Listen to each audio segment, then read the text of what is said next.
Hey, DJ. What's going on, Wes? Hey, man, did you know during the Great Depression, Wylie defied national trends by growing in population, thanks in part to a boom in dairy farming? I did not. I mean, that's a fact that I didn't know. Some of them I actually know and have to pretend like I don't, but I did not know that. I mean, local farms provided milk to Dallas, helping stabilize the community during tough times. That's an incredible fun fact, Wes. It's the Wylie way, man. That's right. Hello, friends, and welcome to the Live, Love, Wylie podcast, hosted by Wes Dorsey and DJ Shirley.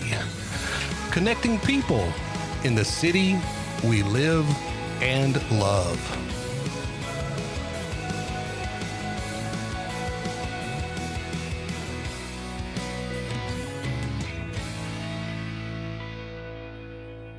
All right, DJ, we got a great episode today. We got Mr. Brandon Iker with the Wylie Urban Farm and Market with us today. Welcome to the podcast, Brandon. Thanks for having me. Yeah, awesome. Hey, before we jump in and talk about the farmers market, let's get to know you. All right. Yeah. All right. Yeah. So originally from Ohio. Okay. Born and raised on a small farm. 4-H, FFA, that kind of stuff as a kid. Always had a garden since I was 4. Yeah. Really enjoyed just kind of putting in a 100-foot by 100-foot. We call it a truck garden in Ohio. Yeah. And you only get 1 or 2 shots a year to try to grow something. And I've been at it for about 35 years. Really? So, yeah. So I know it's small farm in Ohio. Mm-hmm. Okay. Yeah. How big is small? I think it's more like a family farm. So Okay. we kind of chickens, pigs, garden, that kind of stuff. And then we kind of grew up in a cornfield. Oh, so. nice. Yeah. Okay. Yeah. Yeah. And so did that for a long time, and then spent a lot of time in the woods, ecology, always running around trying to explore nature and making those observations about that. And then how do we look at that and turn it into something that's more useful for agriculture so we're putting less impact on the planet? Right. So this has been something that you've been into for forever. Yeah, I would consider myself a farm dork, of really excited about it as a kid. And during school, like I was into biology, microbiology, and went to graduate school in University of Arizona for that. Before that, though, I was a cave microbiologist at the University of Northern Kentucky University, actually. And we got to go do cave microbiology things, drive around the country, look for holes in the ground, and our advisor would stick us in there and say, hey, man, get some samples. Yeah. And so we did that for a little bit, but sharpening kind of your just college biology skill sets, and that I've applied more to like now doing farming. That was my question. How did that biology education transfer over to, the farmers market and growing? Great question. So I see the world through microbiology, right? Okay. You're full of bacteria. There's bacteria on your skin. There's microbes in the soil. They're in the guts of cows, and it's all a relationship between those microorganisms and the things that we need and want and have as far as the human experience goes. So applying those relationships to our farm problems, we've been doing farming for tens of thousands of years, but we never really looked at that relationship and leveraged that for future outcomes. Right. Yeah. Right. So, I mean, I don't know, this might be off topic, but I just saw recently a video about corn. Corn in its current state, what they say, it may not be true, but the current state isn't what it originally was, and it was genetically engineered to grow more kernels and whatnot. Is that true? Yeah. Teosinte is the original corn, and that is a little weedy species that was in Central South America. And over time, they selected for the traits to have bigger kernels.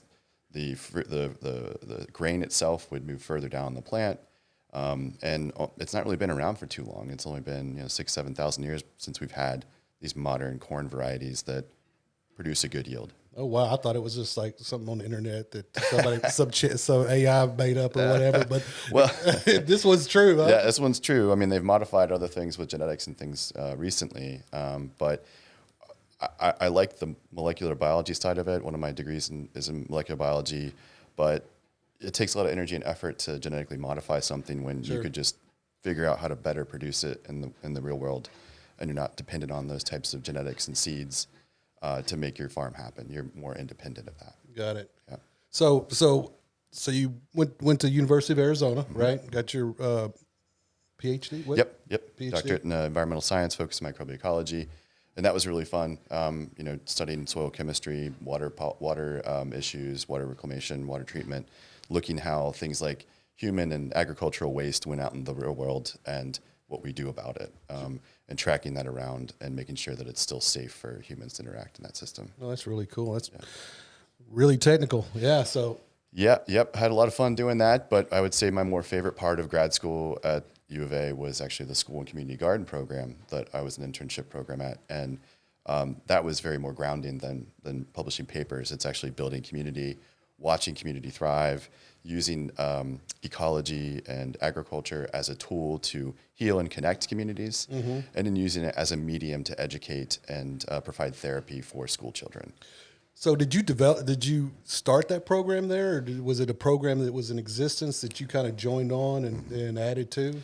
It was a program that had already got established by, his name is Moses Thompson, really great guy, a visionary for the idea of bringing these types of programs into schools.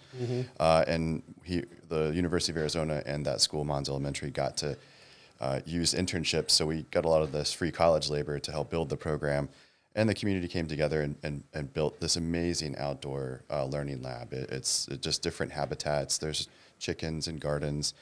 And I tell this story a lot, but the idea of taking students and putting them outside, especially if there's behavioral things, and doing some activities, it distracts them.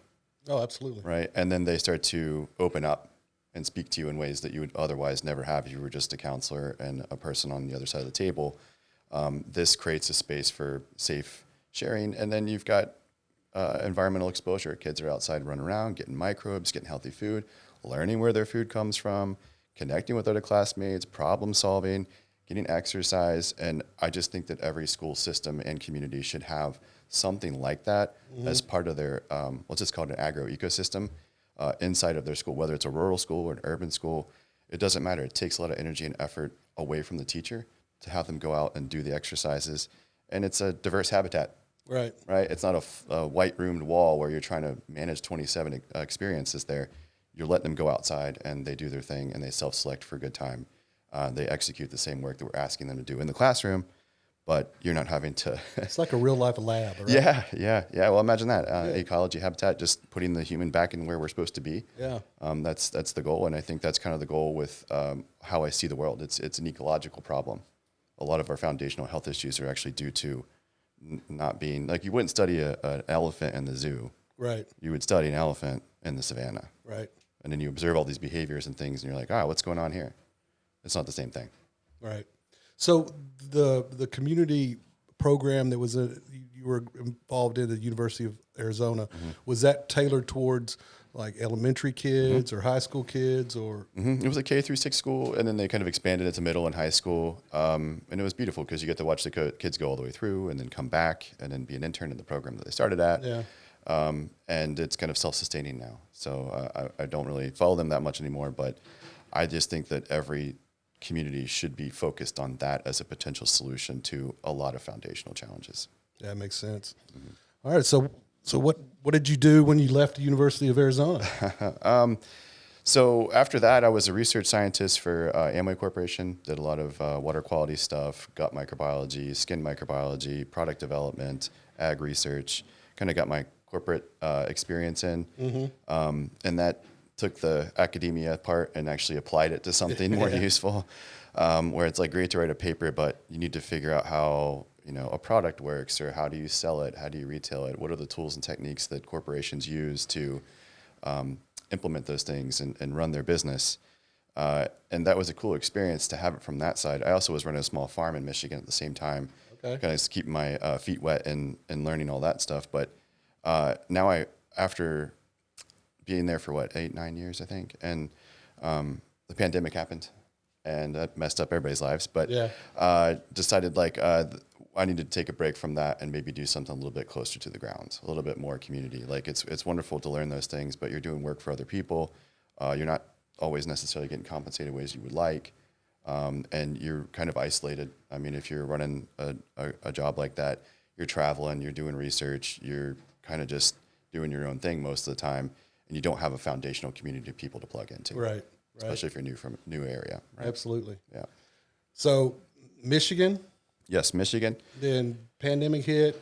Yep, call that. And then I was doing some part-time gigs and just hanging out, and somebody, like a recruiter, called me and was like, "Hey, you got a really weird resume." I'm like, "Thank you." And you want to come down to Dallas? And I was like, "No, not really." And they kind of told me what the project was about, and I was like, "Oh, that's interesting. It's not really what I want to be doing, but that sounds like I'll try it out." So I kind of gave them my "I don't want to move here" money, and they gave me a pretty good offer, and decided like, "Oh, what the heck, man? I'll just come down and check it out." And when I got here, I love Dallas. I love North Texas. I think it's a big city. There's so much opportunity to fill it. Some of these things I'm excited about because not many other folks are doing it. A little bit after that job got started, I was like, I don't think this is right for me. So I resigned, started doing some school and community garden consulting around the area. About a year and a half ago, moved out to Wylie, and really liked it out here, but it was feeling like it needed some more stuff. And one of Yeah, I mean we're constantly growing here. We got a lot of stuff. Yeah. Well, there's like that, but where do you meet and connect and buy food? And another word I'll throw out there, it's called a third place. So it's not work, it's not home, it's not your place of worship typically. It's a place where you interact with community members that are not like you, or you would never see them. You're not going to have a howdy conversation in the middle of Walmart. Right. You want to be able to be like, "Hey, I see you a couple of times a week, and you're not a scary human." You may have different political backgrounds or whatever, but we're all just lined up buying scones and fresh farm fresh eggs, and I'm just creating a serendipitous moment for you to interact with your community. Right. And it's kind of those spaces, I believe, is what we used to have in this country as a way to kind of keep us connected. But post-pandemic America, social media starts to kind of drive isolation in many of our populations, and that's not a good thing. So we don't need these silos. We need more of an interaction. Bring community together. Yeah. So when I say Wylie's growing fast, but it grew so fast we have a lot of these larger corporations, but we don't have a lot of these spaces where people can just organically interact with their community. And you kind of have to pick your battles with that, but food and entertainment are kind of ubiquitous to the human experience. We all need that stuff, right? Right. And if you just focus on those things, you end up getting a bunch of really cool, diverse, interesting people in the same room, and it just kind of takes off after that. Yeah, I was just looking at your website earlier, and I think I kind of remember you first. I saw some posts on Facebook or something about getting the urban market set up, and it's grown quite a bit. Mm-hmm. Right? Yeah. But before we get to that, let me back up a minute and say, we really like to figure out or ask the question, what made you choose Wylie? Oh, okay. I mean, there's a lot of places in North Texas, right? You moved to Dallas for a job. Yeah. And then what made you choose Wylie to live? Well, to be very frank, I was for a relationship. I moved out for my partner at the time, and we kind of moved in together. And a lot of those moments that came up to that kind of serendipitously got me involved with finding this spot and needing something to do out here. I was doing work for a school garden consulting, but really needed more of a regular income. Sure. And really wasn't finding the work that I kind of wanted to do in this region. So I was like, you know what? I have all the skill sets I need. And I don't want to move again. And I think that there's enough stuff out here. There's enough land. There's enough people. There's enough opportunity to just try to do it here. Yeah. You don't have to move across the country to go find that perfect thing, especially if you know how to do stuff and have some basic leadership skills. And so I was like, you know what? I'm just going to stay here and try something. And I've always liked these concepts. I was in grad school in Arizona, and there was a shop down the street called Time Market, a great inspiration there. A lot of the national kind of co-op chains, great inspirations there. And these are cool little shops that allow you to, like I said, get involved and be a part of something and go a couple times a week. But that's what brought me to Wylie. It was just my partner and I wanted to kind of do some stuff here, and that didn't work out long term. But I decided to stay.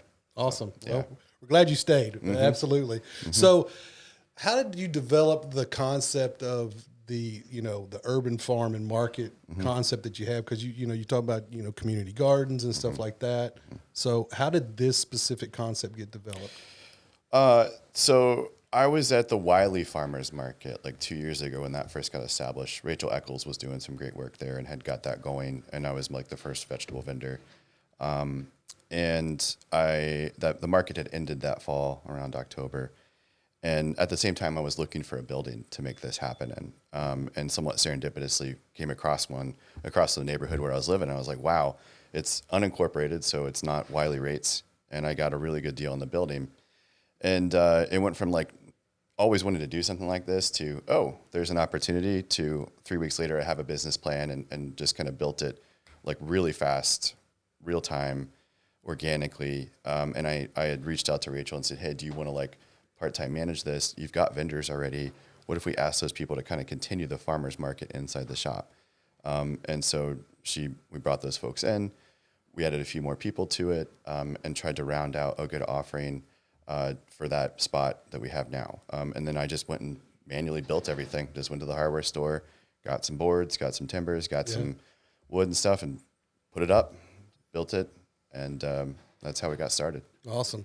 So let's just tell the viewers, listeners, what exactly is going on at the Wylie Urban Farm Market. A lot. Where to start?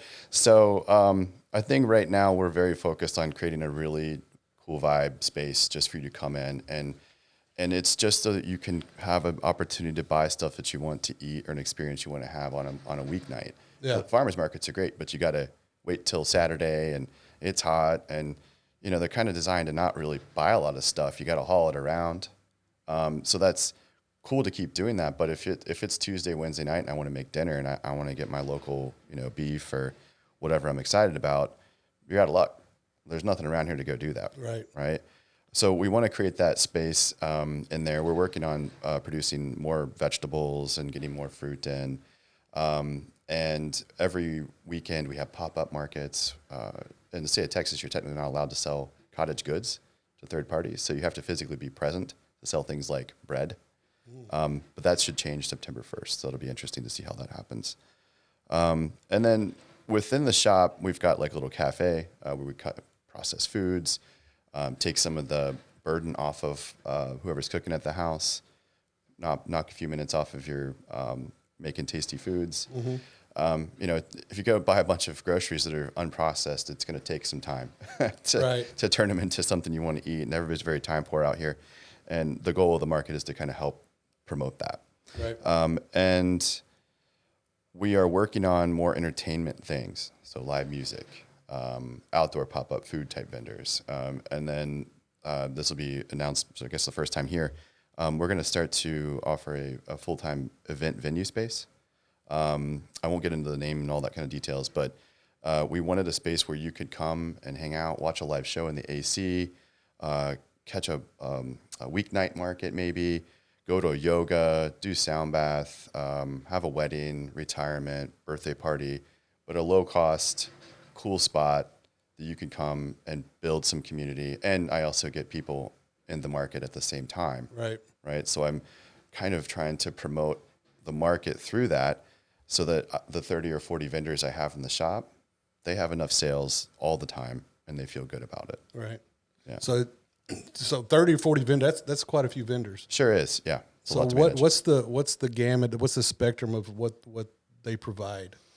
Wow. We have everything from leather wallets to fresh veggies, honey, books. We have a surprising amount of local author talent here, Wylie Saxey Murphy area. Really? Yeah. We got a whole bookshelf full of folks that have really cool stories that they sell. We have beverage producers, lots of salsa people, canned goods. It's the same stuff you'd find at the farmer's market. Mm-hmm. It's just we have a big full selection there all the time. It's open every day but Monday, right? Every day but Monday, yes, sir. Let's tell them your hours. Quick. Yep. Tuesday and Wednesday, we're noon to 6 right now. We'll try to expand that. Thursday, Friday, Saturday, 8 a.m. to 8 p.m. Sunday, 10 a.m. to 5. And I'd be open all the time, but it takes a lot to kind of get exposure. And then we'd like to have a little coffee shop and stuff, but that means people got to come and get coffee at 8 a.m. That's right. Yeah. So let's tell everybody where you're located. You talked about being right outside in the county side. of Wylie. Where's the address there that you're located? If you take 544 east onto East Stone Road, about a mile and a half down on the left, it's a little bit hard to find. 2315 East Stone Road, and you'll see some of our signs. Also, we're located behind the Texas Longhouse Meadery. Okay. Don't use your car nav, use your phone nav. It'll take you right there. We're about to get some new addresses and a whole road kind of put in there once they do the remodel on East Stone. But you'll find us, and you can give me a call anytime. We'll try to flag you down. Absolutely. So we'll post the link to all your socials and your website in the comments on this podcast when we put it out there to the masses. So awesome. They'll be able to find you pretty good. Yeah. So you talked about, you got 30, 40 vendors. What's the process of selecting these vendors? Do you still support backyard growers and people like that? Great question. There's what you're legally allowed to do. Okay. And then there's what you sort of pseudo-legally allowed to do. So it's a bit challenging because we're not allowed to have a lot of certain types of egg producers and meat producers and growers and whatever. They have to have certain state licenses to sell to third parties currently. Okay. So that's going to change soon. So that's helpful. But you mentioned that a minute ago. What, September 1st, there was something changing? Yeah. So the state actually finally changed the cottage law. Okay. And the cottage law was a bit tight before. About $50,000 is the max you're allowed to sell. You can't sell to third parties. You physically have to be present to sell your goods. So now they're going to allow you to not be physically present, and you could sell to a third party like ours. We can wholesale your product to the customer all the time. And now your max cap for your small business is $150,000. Okay. So it really opens the door. It does. If you want to be a bread producer, pickles, or whatever else, you don't need to go get a $30,000 kitchen. You don't need to rent something out anymore. You'll actually have a space to, go sell your product. And that's really takes advantage of, you spend all week making bread or whatever else, then you got to go stand at the farmer's market for an hour or for 6 hours. That takes a toll on a lot of folks, and you see a lot of burnout. Yeah. After a couple of years, like I'm selling my oven, I'm done baking bread. So we're really fingers crossed that goes well. We have to apply as a market to it. They haven't released all the paperwork yet on that. Right. But that's going to be interesting to see. I'll get like 35 phone calls like overnight. Like, can you sell my stuff? All right. But the market, with the vendors, we just try to find people with cool stories that have enough volume to be able to be in the shop. And the shop's kind of an incubator space for all these folks. You think about it, how much per square foot it takes to go get a store somewhere. You're in the $60 per square foot kind of game. Right. Plus the overhead on a building. Mm-hmm. Right. And we have a website that you can use. We have a spot that you can rent as little as $40. And we have people that are knowledgeable that can help you sell and move your product. So let's compare that to going to the farmer's market. You got a $100 tent. You got a couple tables, chairs. You need your square thingy. You need a website. There's so much that goes into just trying something out to have to go physically do something somewhere. And you can basically be a vendor at the shop for as little as $40 a month and have a low barrier to trying something out. Right. And it really, I think, is a cool thing that I can do it for cheaper and then you can probably do it. And we'll just cut you a check every 2 weeks for the stuff that you got. And your products are there all week. Mm-hmm. Accessible to being sold to whoever might be interested in them versus going to a farmer's market. Yeah. I mean, what are those, every weekend or every other weekend or whatever? Yeah. And I mean, plenty support of all farmer's market, that kind of stuff. But again, I want a space where it's Wednesday and I can do a little shop. Right. Right. And I can meet with my community members. Well, I mean, it feels like, your spot is very friendly with farmers markets, mm-hmm. and it kind of like an extension of that, right? That's how I see it. It's almost like you're out there kind of learning about your business, because it's different than like if I'm selling something, I kind of want to be able to talk to my customer. Right. You got to be able to ask some questions to get some feedback so you know exactly what you're doing. And that's part of the process, I think. You still need to be out there doing the work. But inevitably, you're going to want to graduate into something a little bit more passive income, scale up your operation a little bit. Right. Right. So that's really beneficial.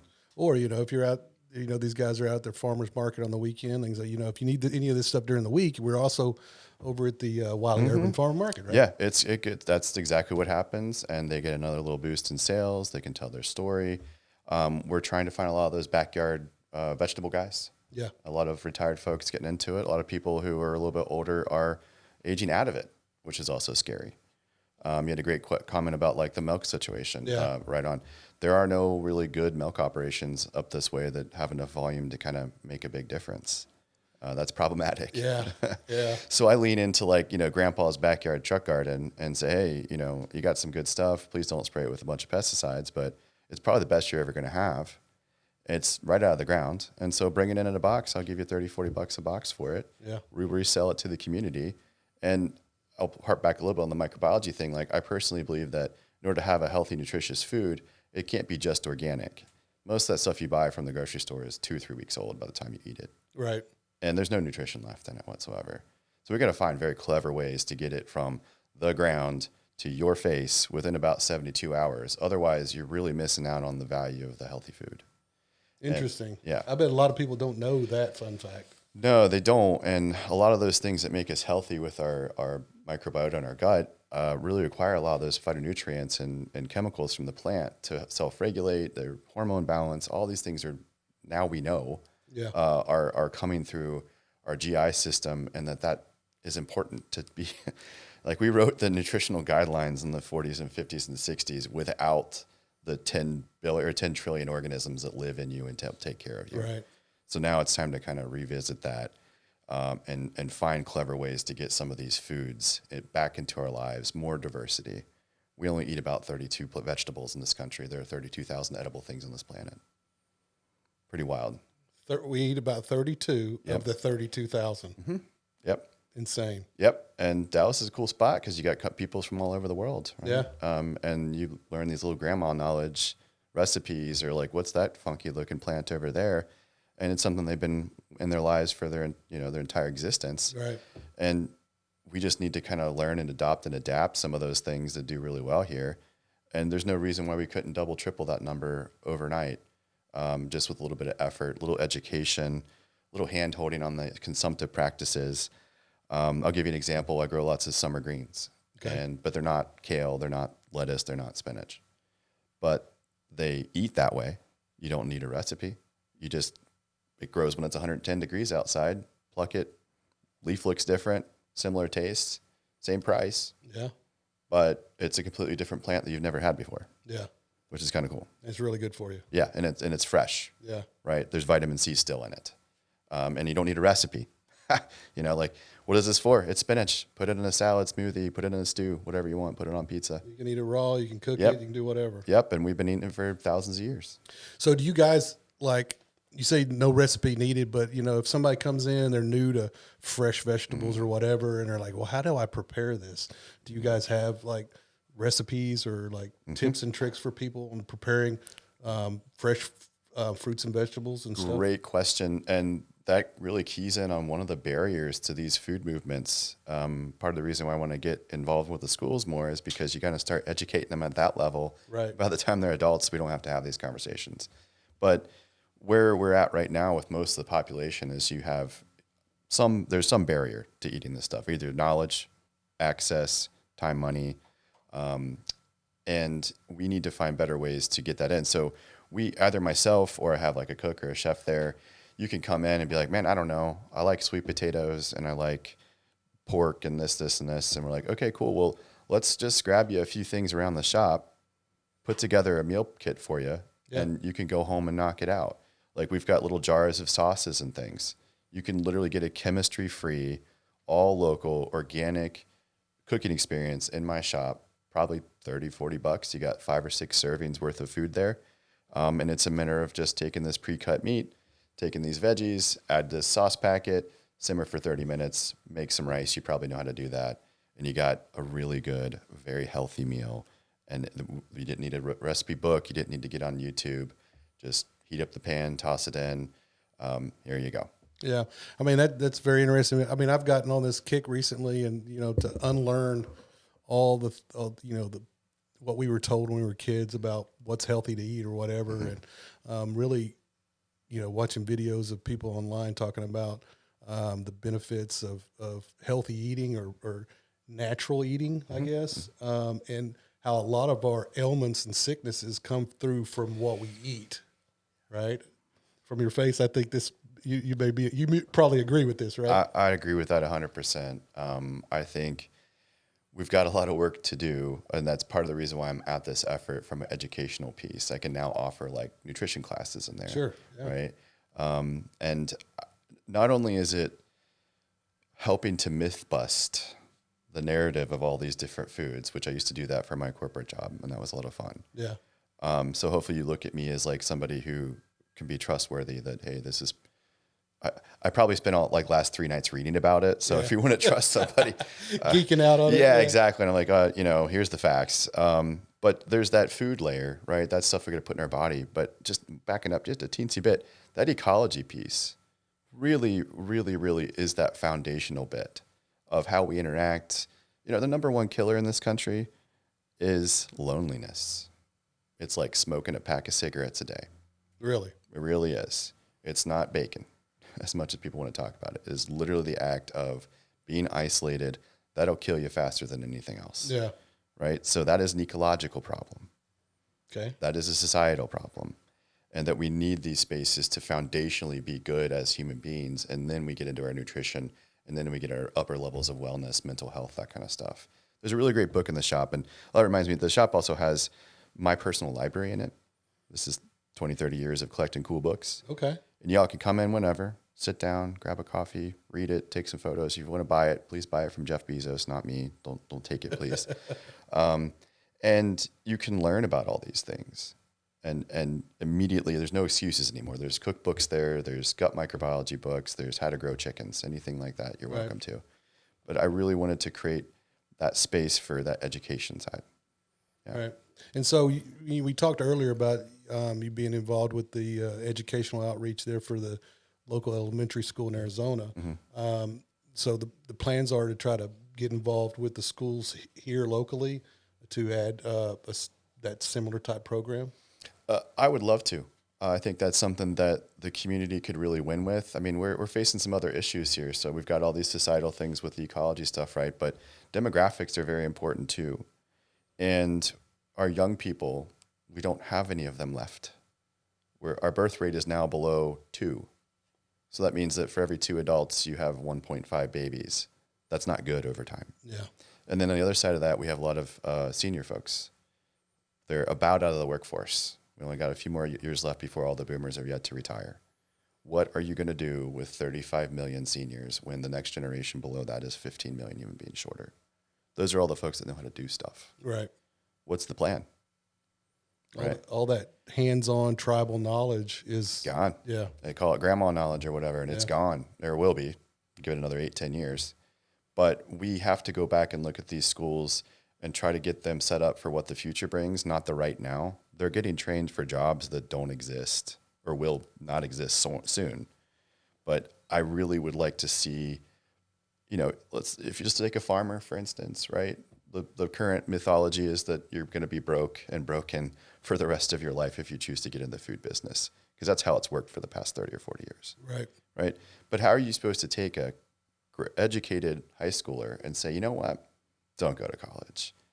Go do this other harder thing over here. You don't have any money. There's no money to buy your farm. There's no one teaching you any of this stuff. Where does the future of food come from? If we are not actively engaging in those processes right now, guaranteeing outcomes for these students who, let's say, I don't know, maybe I'm stoked about garlic and I just want to grow garlic. Awesome. Well, that's how the Europeans do it. They just kind of have more of a family farm that does a couple $100,000 worth of garlic, and they work 6 months out of the year. Yeah. But how are you going to explain to somebody that's like, don't go to school for $50,000 a year and say, hey, here's this other opportunity. It looks a little bit more grimy, but, do you want to do it? And most of the time is no, right? I don't want to make $12 an hour and work every day outside. But where is the food coming from? Where are the dairy cows? Where is the future of agriculture? How are we doing this? It's not these European style production systems that cost a lot of overhead and time, and putting in more passive, leaned out manufacturing systems of small foods around our region so that we can walk the walk. I mean, everybody thinks this is a good idea, but it's extremely difficult to execute. Yeah, you're just blowing my mind with all that. Yeah, It's a lot. It is a lot, Yeah. for sure. And I guess, having, getting people involved and finding a passion to do it on a smaller level, if you replicate that over, different areas, then you have enough in time, right? In time, it's about just putting a 20% effort, just kind of pushing it. Because, you're not going to get $10 million and fix this tomorrow. Yeah. That ain't going to happen. Right. But I can get grandpa stoked about a garden in his backyard, and maybe the grandson wants to kind of get involved. And if this guy's pulling in $400 a month, selling me whatever extra box of vegetables he's got. Yeah, from a hobby that he enjoys, that now he's passed on the knowledge to his grandson on how to do it. Right. And then grandson's never going to be able to buy any property, folks. I mean, that's where we're at. And these family farms or these couple acres just outside the city, they're being sold for lots of money. Yeah. Because nobody wants to deal with it. And I think that's dangerous. Yeah. Food insecurity is huge up here. And I've got an intern working on some maps and stuff to try to put a scary figure out there for folks. But you should be able to walk-ish somewhere, maybe to a bus stop to go get some food within 20 minutes or so. But most of the county doesn't have that. Yeah. At all. Right? And it's mostly fast food if you are going to walk there.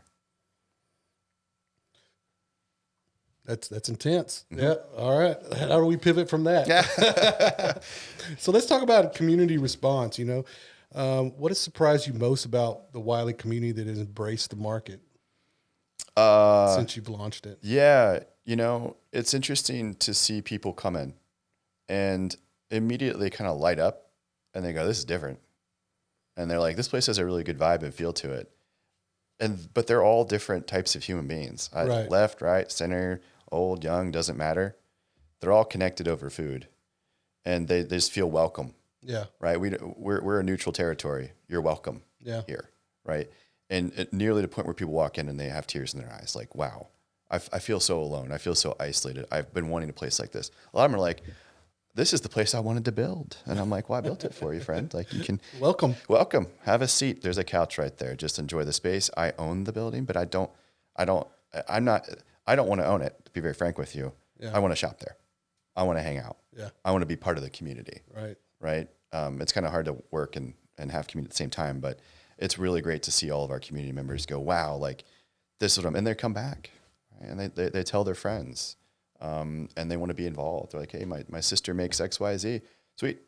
Good. Just get an application in. So are you there at the shop whenever during opening hours or on various times? I'm fortunate enough to have much success with this so far, and that I'm able to kind of finally hire people and step out. Okay.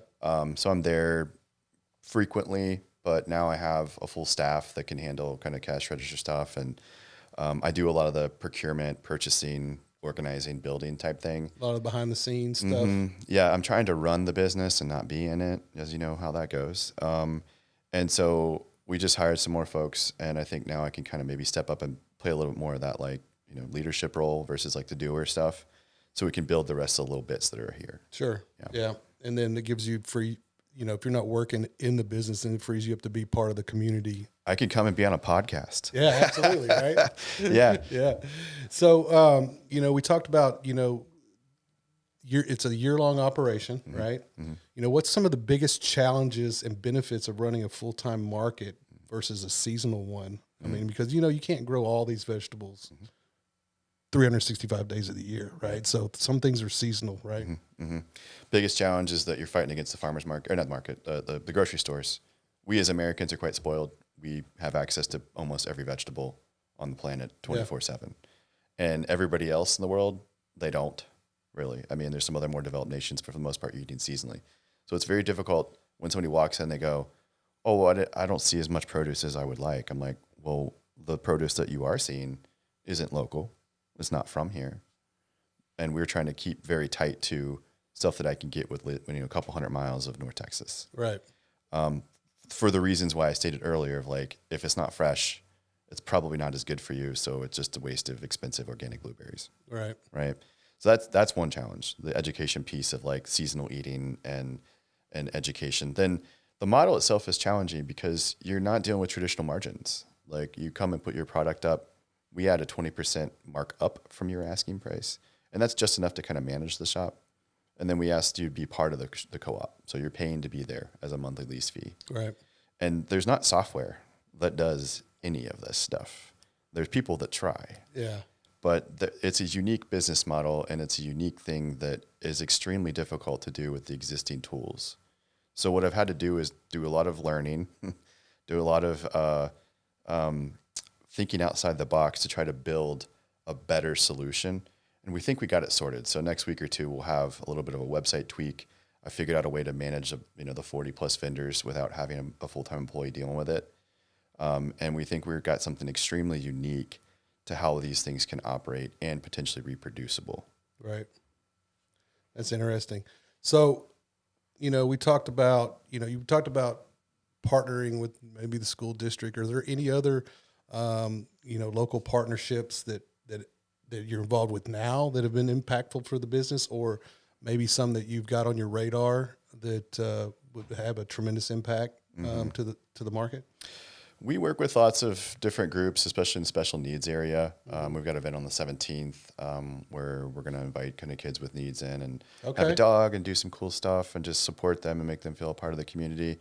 And we like to lean into that kind of stuff, partly because I think that we'd like more connectivity with our local educators, because we have a lot of kids with certain disabilities, but they're still functional disabilities, like maybe they're behavioral things, maybe they're kind of development issues, but they're not going to do a corporate job.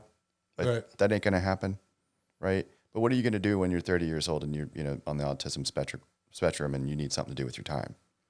Right? What could you be excited for in the food system that we could get you an opportunity for that's going to guarantee you some income and some good times? But there's no one out there really fighting that good fight for them. They're just like, well, do you want to go work at a gas station? It's like, I don't think that person's going to be stimulated enough to be in that part. So really wanting to find more relationships with people that have the funds and resources, the patience to think outside the box with that community and not stigmatize that too much.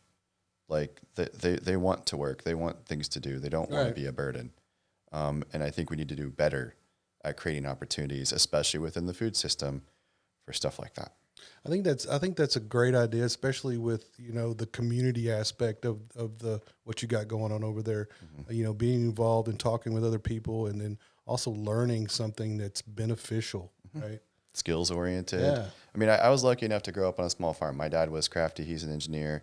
You learn so much from him just being a farm kid. But I'm an elder millennial.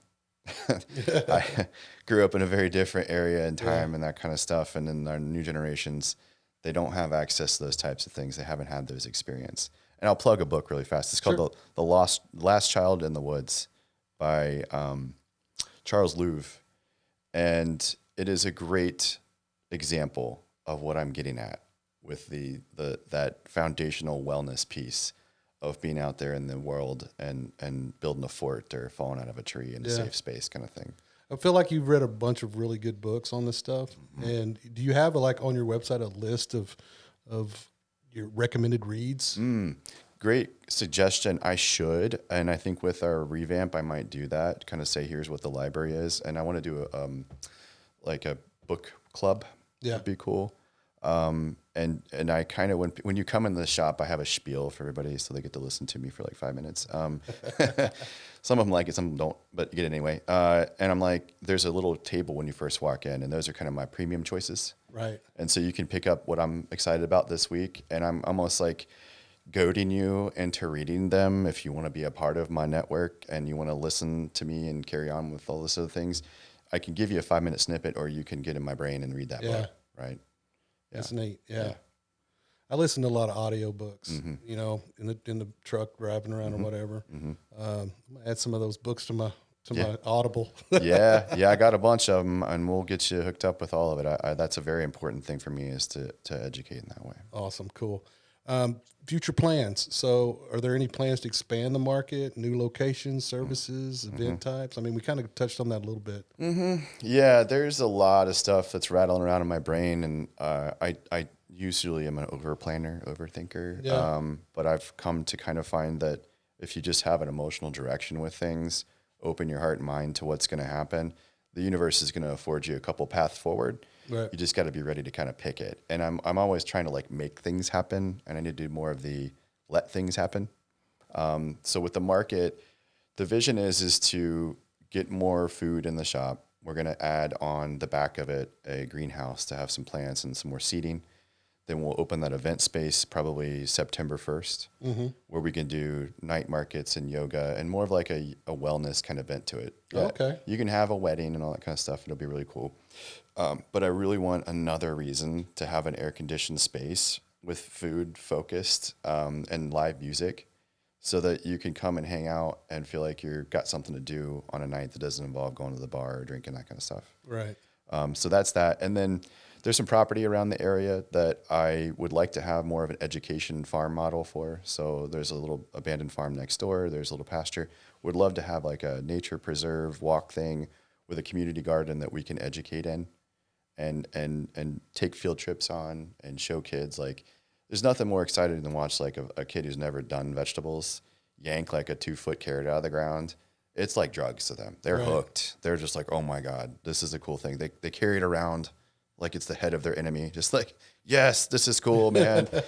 And then you're like, then there's hope. They're gonna harass you about growing vegetables for the next 6 months. You're like, and he'll even eat it. Wow, that's crazy. That's wild because I mean that makes perfect sense. You know, like Home Depot does these Saturday morning craft things, cool. right? It's cool. I mean, you guys could do something like that. That's exactly what I got planned. We had our first field trip last Tuesday. We did all kinds of fun stuff. Now I've got this bigger building, bring the class down, get some free education. Well, actually, it's not free.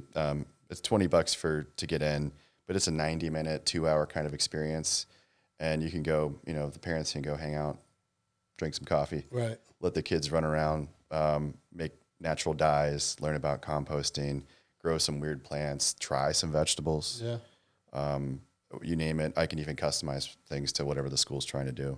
So you're starting to do those kind of little excursions on I guess the weekend or whatever, right? Yep. So is there an age range for kids to come in and do this stuff? Yeah, I think they're most excitable and useful around like the 5 to 12 range. We can do older stuff with older kids, of course.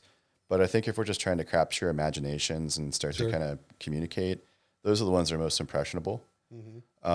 And so we work with just about anybody who wants to do something. If it's like, you want to do a special curriculum thing, that's fine. You want me to make something unique and novel, that's fine too. I have lots of content already built and just waiting to kind of unleash it out there on the world. Yeah. This is, I didn't know what to expect because I hadn't done much research on your spot over there, but this is very intriguing. And I'm adding it to, I'll probably be showing up over there this week sometime to check it out. Awesome, man. We got pop-up vendors on the weekends, and that's the best time to come, Saturday, Sunday morning. Yeah. Oh, that's awesome. Yeah. What time do you open on? Oh, you'd already told us. Yeah, that? 8 a.m. 8 a.m. on Saturday. Vendors get there around 10. Same thing on Sunday. Vendors get there around 10. And I really would like to have that kind of vendor pop-up thing be a little bit bigger. Do like a Thursday night, live music, some street food. Oh, that'd be great. Yeah, there's nothing really going on in the evening. And like, what are you going to do with let 3 or 4 kids run around and kind of hang out? Like, all right, this is okay. This is stuff is normal in like other parts of the country where I've lived. And I just didn't really feel that there was a space out here that allowed There's for not, that. I grew up in Texas and, I grew up in the country and was in ag, FFA my entire, high school life. And we messed with animals and stuff, but really didn't really get into farming, right? Yeah, man, that's another beef I kind of have, like pun intended, is with the animal ag. That's great, but where's the crazy vegetable kind of things like? And one of the things we were kicking around with the shop is like, what if we had more competitive agriculture experiences and the schools kind of competed? Oh yeah, right. Like it's like extreme gardening, and you're out there trying to grow a 475-pound watermelon. And, bring them in, show them on the floor. Like we'll have ourselves a state fair looking vegetable barn, right? Yeah. And we do some voting, and then we'll just cook it and eat it afterwards. Like it teaches things like kids want immediate gratification, and they don't understand that like good things take time. Yeah. Right. And so to have some cool program like this where we can lean into the 4-H and the FFA folks and say, well, we already got plenty of cows. Do we need to educate more on that? I don't know. Maybe how we grow them would be good. Yeah. More of a pasture-raised approach. But can I get some cabbage that's like 3 feet wide? Any of those out there? No. Like what kind of fun fanciful kind of things that we could do. Well, you used to have the blue ribbon stuff at the county fair. Heck right? yeah. And where'd that go? Exactly. That I actually went to and that was my childhood, right? I Right. mean, it was you go wander to the vegetable barn, you do all these different things. And then I don't know, maybe 10, 20 years ago, you could go to a state fair and you could see some of that, but you can't anymore. It's gone. Yeah. But I think that's back to that demographic thing I was getting at, is that those farms and those folks are no longer in doing that. And it was mostly older guys with, gardens. They, if you're going to grow a really big vegetable, you've probably been doing it a while. Yeah. And that's gone. It's terrible because my fond memories of childhood are wandering through the Ohio State vegetable barn and be like, holy cow, look at the size of that thing. Or, the perfect string beans and all these things. And you get to want, and it's an entire barn the size of an arena. And where did that go? It still exists, sort of. They're like, oh, that's a really tall sunflower over there. But a lot of it's gone. Yeah. It doesn't exist anymore. Right. So let's just do it here, man. This is a rural community. We can incentivize school kids to get some little garden gangs together and say, hey, what kind of crazy stuff you guys want to get into? You're going to enter like the watermelon challenge, or can I get a 27-foot tall sunflower? I'll give you a couple $100 for, first prize.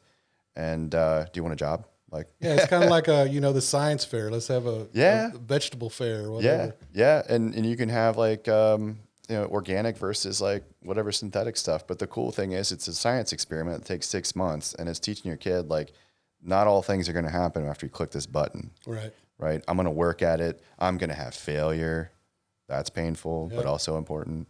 Right. And then they're going to have a longer approach at sticking with it and staying with it. And I think that teaches a lot to I agree. the children experience. Right? I mean, when you're growing vegetables, you have to take care of them. You have to nurture them. You have to feed them. You have to do all the stuff to be successful in it. And I think there's a lot of life lessons in that. It really is. I mean, as an adult, I've cried after losing things. I'm just like, 6 months of work, man. And I think for our children to kind of understand that, and also the other secret ploy here is getting microbes into your body, environmental microbiota on your hands, in your body, in your food. Yeah. We live these sterile life cycles, and those kids really need to have that environmental exposure in a way that makes sense. Right. No, I agree 100%. All right, so as we're kind of getting to the end of this, is any personal reflections, looking back, what's one piece of advice you'd give yourself, back when you first started opening this thing up? Personal advice. I'm fairly overly excitable about things, and tend to get kind of worked up when things don't go the way that I really want them to go, and just kind of sitting back more and kind of going like, look, let's pivot. Yeah, we're really banging our head up against the wall, but my career was about doing very difficult things. Right. And I don't like being told no. I don't like not winning, not winning, but like not accomplishing what I set out, because change is hard. Yeah. Change is incredibly hard. And as a single individual person, change is even harder. And you really need a community of people to help the change along. Otherwise, you're literally going to go crazy. Right. And I think really trying to be too much of that change too fast early on, and just let it happen and realize, like, man, this is a good thing. It's a process. Yeah, it's a process. And like, I shouldn't lose sleep over the fact that we didn't have sales for, one day in the middle of the week in July, right? Like, it's okay. You gotta think of it like, you're growing your vegetable for 6 months, right? Mm-hmm. I mean, you're growing this business the same way, right? And so it's going to take some time. Take some time, but I'm also that impatient child as well, where I'm just like, I want my thing now. Yeah.